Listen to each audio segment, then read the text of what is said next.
No observable pattern in international homicide and suicide. As discussed below, the shibboleth is also refuted by a decline in domestic American homicide correlating to the vast increase in gun ownership during the 1970s and 1980s.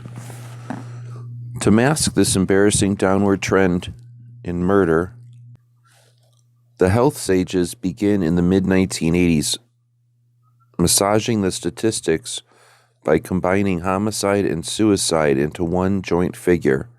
This produced an international homicide rate, which once again they claimed was to have been caused by widespread gun ownership. But this combined homicide-suicide approach embarrasses the health advisory shibboleth in another way, which requires avoidance through yet another statistical manipulation. Anti-gun advocates like to compare American homicide rates to those of low-violence European nation as proof that strict European gun laws reduce homicide. Of course, when we remember that low European violence rates long preceded strict gun controls, what the comparison proves is that countries that differ in culture and institutional and socioeconomic arrangements are likely to have different violence rates. By the same token, though the U.S. suicide rate actually exceeds its homicide rate, European suicide rates are still much higher.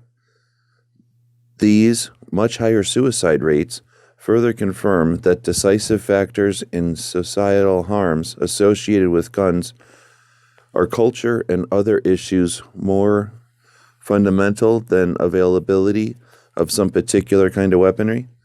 So anti-gun advocates offer international homicide rate comparisons, but never international suicide rate comparisons, even though they also emphasize American suicide rates, which they attribute to widespread gun ownership. Thus, for instance, when the CDC discusses homicide alone, international comparisons are made, but whenever the CDC combines homicide and suicide data, is only given for the United States. The example of health sage Susan Baker is especially apt. She originated the idea of combining suicide and homicide in discussing American statistics, thereby inflating the gun death total and concealing the fact that American homicide was declining as handgun ownership increased.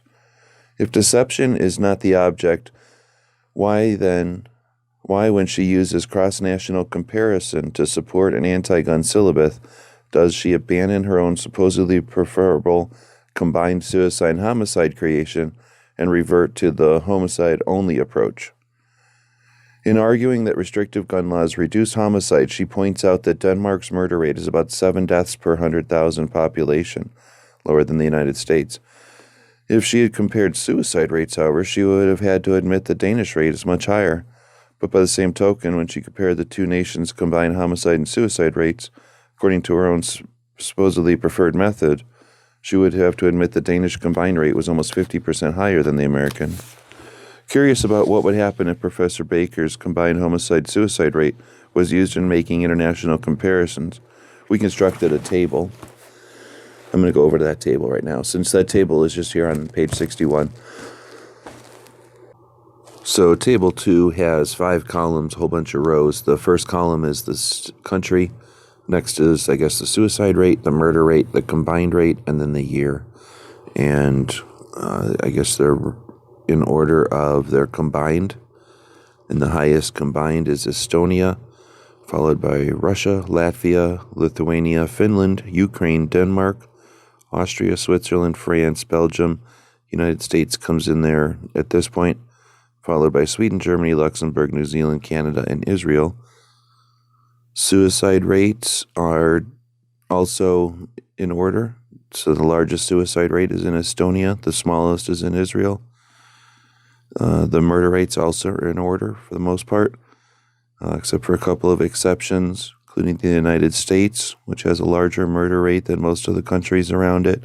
But our suicide rate keeps our overall combined much lower. And our numbers were from 95. Most of the other countries were from 91 or 90. And it probably has to do with the amount of money they spend keeping track of those kind of numbers.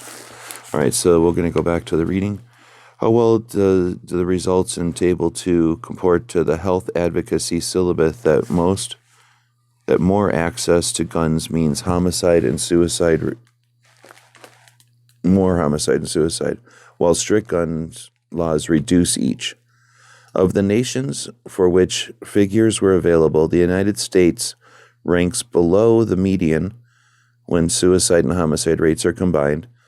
The U.S. combined rate is less than half the combined rate of the gun-banning Russia. Such firearm-intensive countries like Australia and New Zealand rank very low on the table, and the lowest rate is for Israel, a country which actually encourages and requires most universal gun possession. In short, Professor Baker's combined suicide-homicide approach does not serve as the health advocate's political agenda if applied in comparing the United States to gun-banning countries that health advocates cite as models of American policy. So it is only when they discuss U.S. figures that Professor Baker and the other health sages combined murder and suicide figures. Reviewing the entire health advocacy literature on guns and suicide, we have been unable to find even one reference to the much greater suicide rates in gun-banning European countries or the much lower suicide rate in Israel. The anti-gun literature never discusses the syllabus in connection with the suicide rates of gun-banning foreign countries. The one exception is Sloan, who followed the Vancouver-Seattle homicide comparison with an unintentionally hilarious comparison of the suicide rates in the two cities. Unfazed by the fact that the Canadian city had the higher suicide rate, Sloan emphasized that it had a lower suicide rate for one subgroup, adolescents and young men. Thus, they solemnly intone it is due to the United States having lax gun laws and more gun availability. And what is the cause of Canadians having higher suicide rates overall? Do not venture to speculate. They do not venture to speculate on that. That brings us to the issue of health advocacy articles stressed during the 1980s, suicide of young males, a poignant phenomenon that supposedly was increasing in response to the ever-increasing number of firearms in the United States. Naturally, the health advocates' articles drawing this connection never mention that suicide among teenage and young adults, has been increasing dramatically throughout the entire industrialized world. By the same token, readers of health advocacy articles blaming American suicide rates on guns would never learn that while suicide among American males aged 15 to 24 increased 7% during the period 1980 to 90, the increase in suicide among English males of this age was over 10 times greater, 78%. Car exhaust poisoning being the method of suicide used most often. Despite recent increases in youth suicide, the population subgroup most likely to shoot themselves are elderly men. We take leave to doubt that any healthcare advocate or anyone else is wise enough to decide a 76-year-old man in failing health whether or not he should live or die. But such philosophical considerations are never mentioned by health sages, asserting that more guns means more suicide, Sibboleth. Modesty about their own wisdom is not likely to find favor with sages who are confident enough to be willing to promote their policy prescription for American society by cloaking sagecraft in its post-scholarly literature, pseudo-scholarly literature. Setting aside the philosophical issue, it is pragmatically arguable that if guns are unavailable, people who are seriously enough interested in killing themselves to use a gun will find some other way. On the other hand, some suicide might occur impulsively because the immediate availability of a deadly mechanism to a person who might have not completed the act had the time for reflection been required.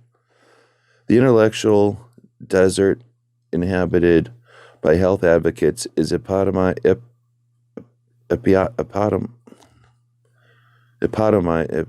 by the failure inability to cite the strongest empirical showing for gun control by means of reducing suicide.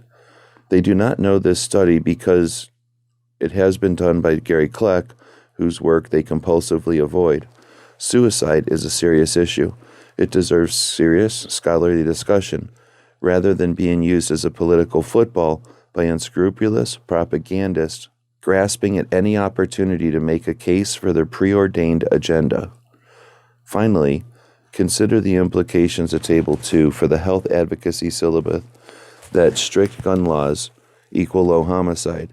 The observable pattern that would exist if such were true simply does not exist.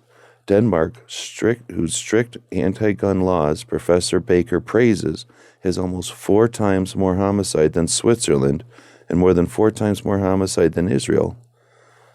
Switzerland's very gun-restrictive neighbor Germany has about 25% more homicide than Switzerland and 50% more than Israel.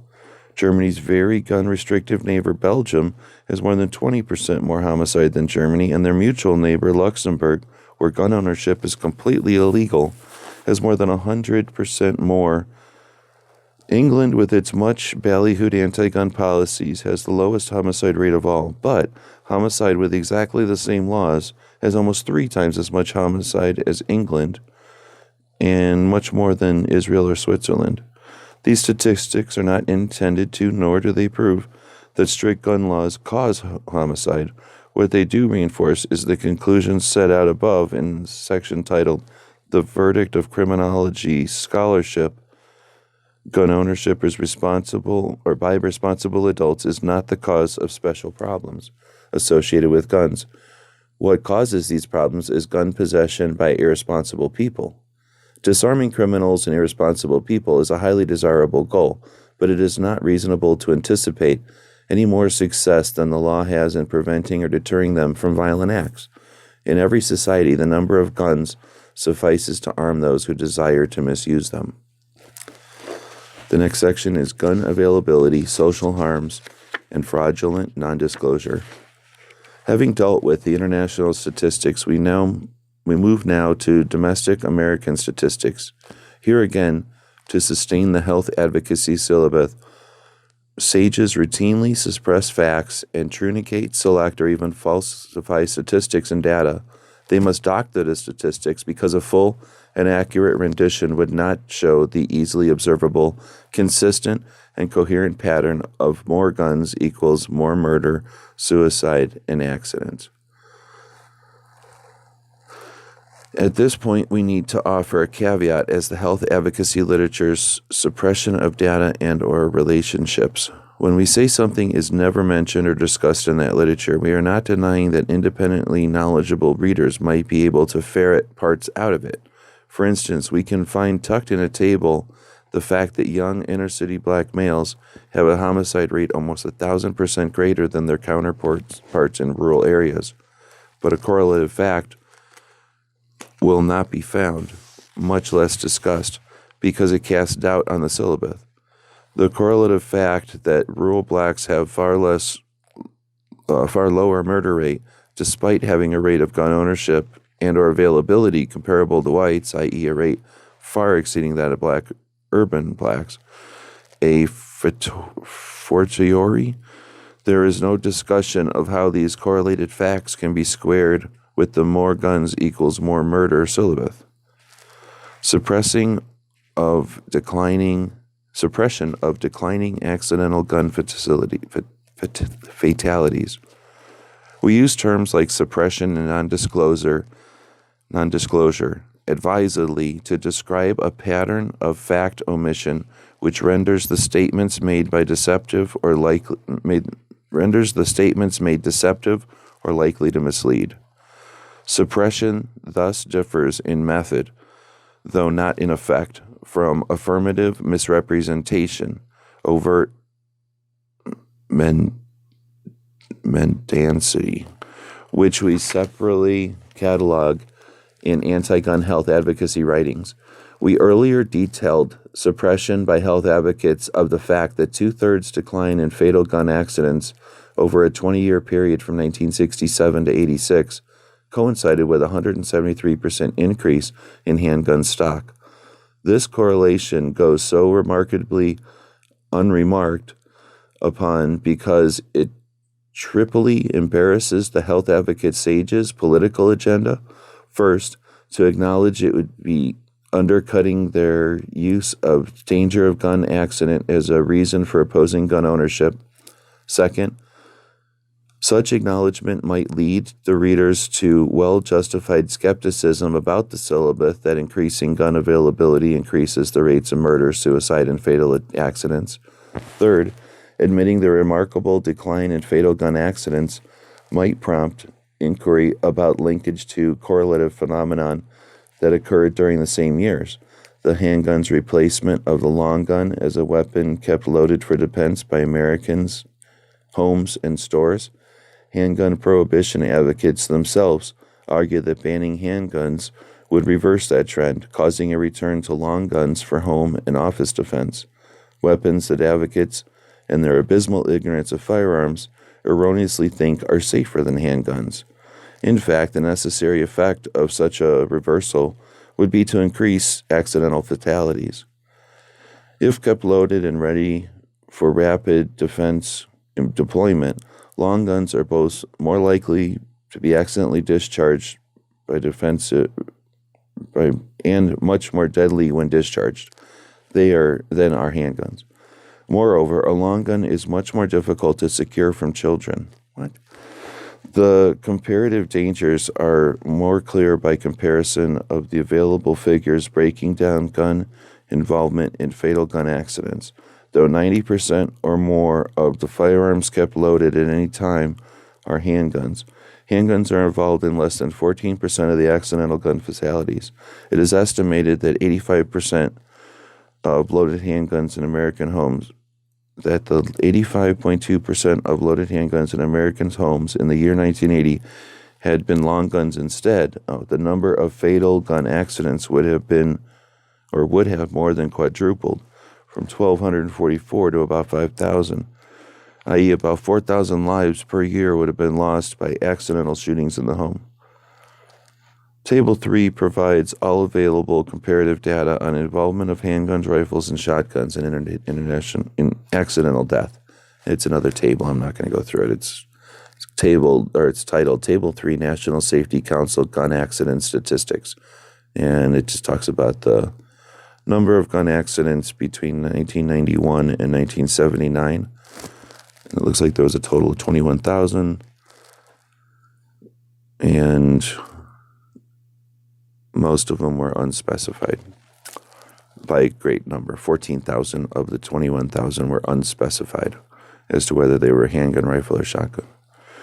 To help promote, so the next section is suppression of decline in accidental child gun death. To help promote their gun control agenda, health advocate sages have long harped on the emotionally charged issue of child death by gun accident. Naturally, sages cannot acknowledge the steep decline in such tragedies. Acknowledging that would, in itself, undercut their political agenda. Worse, it would hoist political sages on their own emotional petard. What if someone were inspired to ask whether their proposed handgun bans might reverse the decline and may cause hundreds more children to die in gun accidents involving long guns? Finally, by suppressing any mention of the decline, health advocate sages leave themselves free to continue fabricating statistics to exaggerate the number of child deaths. Statistics which, but for their tragic subject matter, would be comic in their wild inconsistency. Using the exaggerated figures, health advocate sages to capitalize on the emotionalism of childhood fatalities, thereby evading legitimate questions about their nostrum of banning and confiscating handguns, or all guns, as a mean of reducing such tragedies, we offer the following questions, which, of course, are never discussed in the health advocacy literature on child and guns.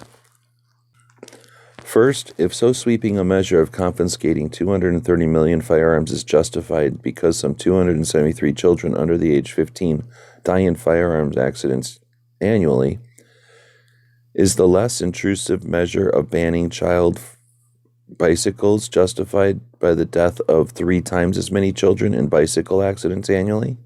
If confiscating 80 or more million handguns is justified because approximately 15 children under age 5 die in handgun accidents annually, is a ban of cigarette lighters justified by the fact that 4 times as many such children die from playing with them annually? Consider these facts. More than 400% more children under age 15 die in drownings than in gun accidents, and 20 times as many children under age 5 drown in bathtubs and home swimming pools as are killed by handgun accidents. Few people need a bathtub as opposed to a shower or stall or a swimming pool. If the tragedy of accidental childhood gun facilities justifies confiscating 80 million or more handguns or 230 million or more firearms, do the much greater numbers of tragic childhood drownings justify a licensing system under which only the disabled and others who show they truly need a bath or swimming pool will be allowed to have them? Note, we do not pose these rhetorical questions having only one clear right answer. Reasonable people may well differ vehemently over how they ought to be answered. That is precisely why scholars discussing the role of firearms and other potentially harmful media in society ought to disclose the facts and raise the questions. Regrettably, the possibility that honestly informing people might lead to differing conclusions is also the reason the facts and questions are never raised by health sages who capitalize on the issue of accidental child deaths to argue for banning handguns or all guns. The next section is suppression of gun homicide comparison data. There's a note. Based on figures available when it was written, this section shows how the syllabus is belied by the fact the massive long-term increases in the American gun stock have been accompanied by declining homicide rates. Later figures are available in the 2000 article by Don Cates and Daniel Polsby, cited at note 74. The following summaries these figures implicit in the syllabus is the major increases in availability of guns or handguns will be accompanied by regular, indeed roughly corresponding increases in the rates of homicide over that same period. But there has been no such coincidence in these data. That must a minimum be regarded as an anomaly, and if not an outright refute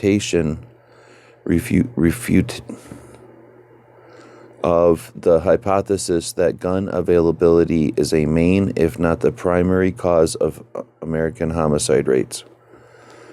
Post-World War... Is this still the note? I think this is still the note. Post-World War II American homicide rates peaked in 1979 and actually decreased over 15 years from 80 to 94.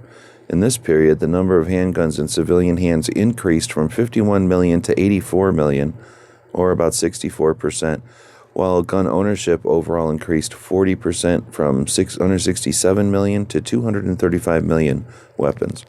In this time period, there was no increase at all, much less a corresponding increase in homicide rates. In fact, the rate declined from 10% per 100,000 in 1980 to 9% per 100,000 in 1994. This was no anomaly. If one pushes out the study period to 25 years, the period from 1973 to 97, the lack of correlation between homicide rates and firearms availability appears even more stark. Over that period, homicide decreased from 27%,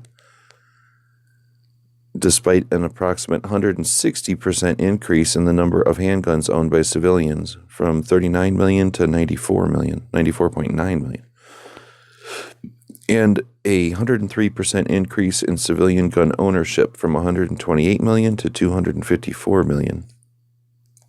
The consistent characteristic pattern of the entire post-war period has been that murder rates and firearms acquisition patterns have been uncorrelated. with only the relatively brief period from the mid-1960s to the mid-1970s as an exception. The increases in firearms over this period, moreover, have far outstripped population increases. In 1973, there were 610 guns, that's 175 handguns per thousand population. By 94, the figures were 905 guns and 325 handguns per thousand population, respectively. Of course, within the 1973 to 97 period, homicide rates fluctuated considerably, rising in some years, falling in others. In themselves, these fluctuations provide further evidence that homicide rates are independent of gun availability levels.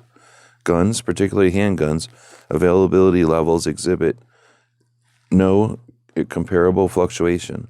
While homicide rates rise and fell, handgun ownership only rose. Each year from 1973 to 97, the existing stock increased between 1 to 3 million new handguns.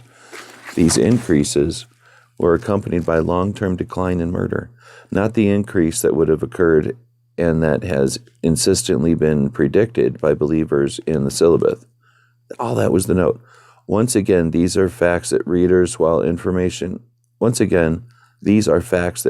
whose information comes from health advocacy literature will never learn.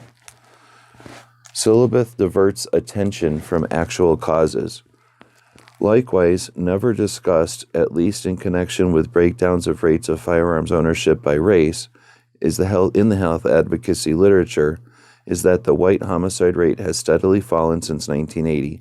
The apparent increase in homicide rate from the mid-1980s on is due entirely to that steady fall in the homicide being offset by a vast increase in homicide in drug and crime-ridden, poverty-stricken inner cities. Inner city and minority youth homicide is a regular theme in anti-gun health literature. Of course, health sages never note that the whites, whose murder rate is declining, are far more likely to own guns per capita than African Americans in general, and that black gun ownership is lowest in the inner cities.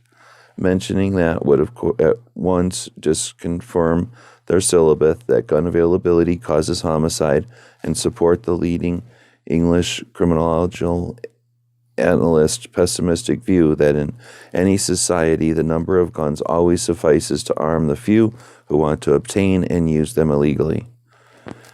In that connection, remember the fact that young black inner-city males have a homicide rate of about 900% greater than their counterparts in rural areas, even though those low homicide rural blacks have far greater gun ownership than do urban blacks.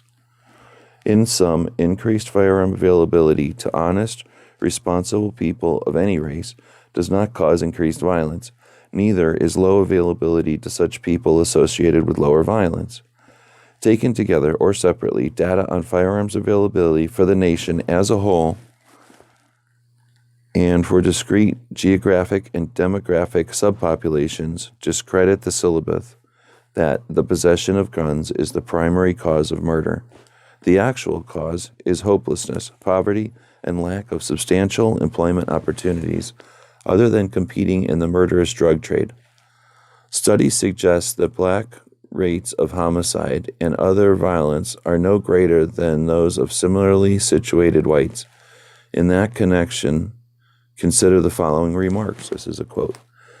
Fixating on guns seems to be for many people a fetish which allows them to ignore the more intransient causes of American violence, including its dying cities, inequality, deteriorating family structure, and all the pervasive economic and social consequences of a history of slavery and racism. Moreover, an overemphasis on gun control diverts attention away from the kinds of conditions that are responsible for much of our crime, such as persisting poverty for the black underclass and some whites and Hispanics, the impact of post-industrial transition on economic opportunity for working class youth, and the shortage of prison facilities that makes it difficult to keep high-risk repeat offenders off the streets. The next section, a critique on overt mendency. In 1989 article in the Journal of American Medical Association approvingly quoted a Center for Disease Control official assertion that work for the CDC involved systematically building a case that owning firearms causes death. The CDC official, later named the Journal for American Medical Association, the JAMA, had misquoted him and offered the only repudiation of the anti-gun political agenda we have found in health advocacy publication, characterizing it as a anathema to any unbiased scientific inquiry because it assumes that the conclusion at the outset and then attempts to find evidence to support it. Unfortunately, that is precisely what CDC is doing. Instead, this was subsequently avowed by the prior official's successor. Even more unfortunately, CDC and some other health advocate sages built their case not only by suppressing facts, but by overt fraud, fabricating statistics, and falsifying references to support them. The following are but a few of the many examples documented in a paper by the two authors of this article cited. One of those frauds is an exception to our generalization a few pages ago that the health advocacy literature never compares gun ownership and murder rates through the 1970s and 80s. Some health sages claimed murder rates increased overall during that period and then linked this falsehood to the same period's steady increase in gun ownership so as to lead spurious support to their more guns equals more murder syllabus. Thus, a 1989 report to the United States Congress by the CDC stated, since the early 1970s, the year-to-year fluctuations in firearms availability has paralleled the numerous homicides. We have to leave it to the readers of this article to judge how a 69% increase in handgun ownership over a 15-year period from 74 to 88 could honestly be described as having paralleled a 14% decrease in homicide during that same period. Understandably, the CDC report offered no supporting reference for its claim of parallelism, but the inventive Dr. Diane Schletke and two equally inventive CDC writers, George Smith and Henry Falk, in a separate article actually do provide purportedly supporting citations for her claim that handguns account for only 20% of the nation's firearm, yet account for 90% of all firearms misuse, both criminal and accidental. The problem is that the claim is false, so every part of their citations are fabrications. The purpose of Schletke's claim is to exaggerate the comparative risk of handguns vis-a-vis long guns so as to fortify the cause of handgun prohibition and avoid admitting the major problem we have is already addressed, that because handguns are innately far safer than long guns, if a handgun had been caused defensive gun owners to keep loaded handguns instead. If a handgun ban caused defensive gun owners to keep long guns instead, as handgun ban advocates and experts concur would be the case, thousands might die in fatal gun accidents annually. The only citation given by either Schletke or Smith and Falk to support their claim that handguns are but 20% of all guns, yet involved in 90% of gun accidents and crime, is the FBI's Uniform Crime Reports. Understandably, no page citations are given because the citations are falsified. As anyone familiar with the Uniform Crime Reports knows, they provide no data on gun ownership and thus no comparative data on handgun versus long gun ownership, no data on accidents, and thus no data on gun accidents, and thus no comparative data on the incidence of handguns versus long gun accidents. Schletke and Smith and Falk have continued firearms breakdowns on fatal gun accidents in the National Safety Council's Accidents Facts volumes. But these data would not have suited the purpose since they do not support the point Schletke, Smith, and Falk set forth. Neither do the UCRs give any data on the number of persons injured in gun crimes or the number of such injuries in handgun crimes versus long gun crimes. The UCRs do give such data for gun murders, but even those data do not support Schletke's claim that 90% are by handgun. Every one of the other purported statistics given by Schletzky and Smith and Falk in their above-mentioned articles is not only wrong, but wrong in one particular direction. Each false statistic supports their point, whereas an accurate rendition of the statistic would not have done so. It is, of course, elementary that inconsistent mistakes tend to be random and that to balance each other rather than erring all in favor of the position for which they are presented. Next to be considered is the remarkable Dr. Sloan.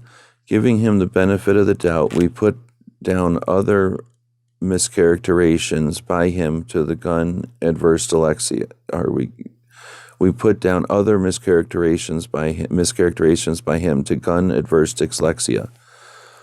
But it strains even that generous category unduly to so classify an inability to accurately read and describe in his own articles. The gravamen of the Sloan two-city comparison discussed earlier was that the new highly restrictive Canadian anti-gun law caused Vancouver to have less homicide than Seattle, where any reasonable adult can buy a handgun. But an NRA representative noted in a critical letter to the New England Journal of Medicine that the authors had made no effort to determine how Canadian homicide had changed since adopting the law. In fact, the homicide rate had not fallen, as Sloan claims would have required, but rather risen slightly. With handgun use unchanged at about 1/8 of homicides, Sloan tried to extricate themselves from this embarrassment by asserting that the intent of our article was not to evaluate the effect of the 1978 Canadian law. The mendency of that is made clear by juxtaposing it to the article's actual conclusion. Canadian-style gun control is associated with lower rates of homicide. Not surprisingly, that it is exactly how other health advocates understood the article's intent, as demonstrating the beneficial effect of Canada's higher regulation by evaluating firearm mortality in Seattle and Vancouver, similar communities with vastly different regulatory strategies. It would be misleading to suggest that heavily politicized though it is, the anti-gun health literature commonly exhibits overt falsehoods, has opposed to misleading by half-truths and suppression of false material facts. Overt mendency is not infrequent, however. Numerous examples will be documented in the next section and in the balance of this chapter.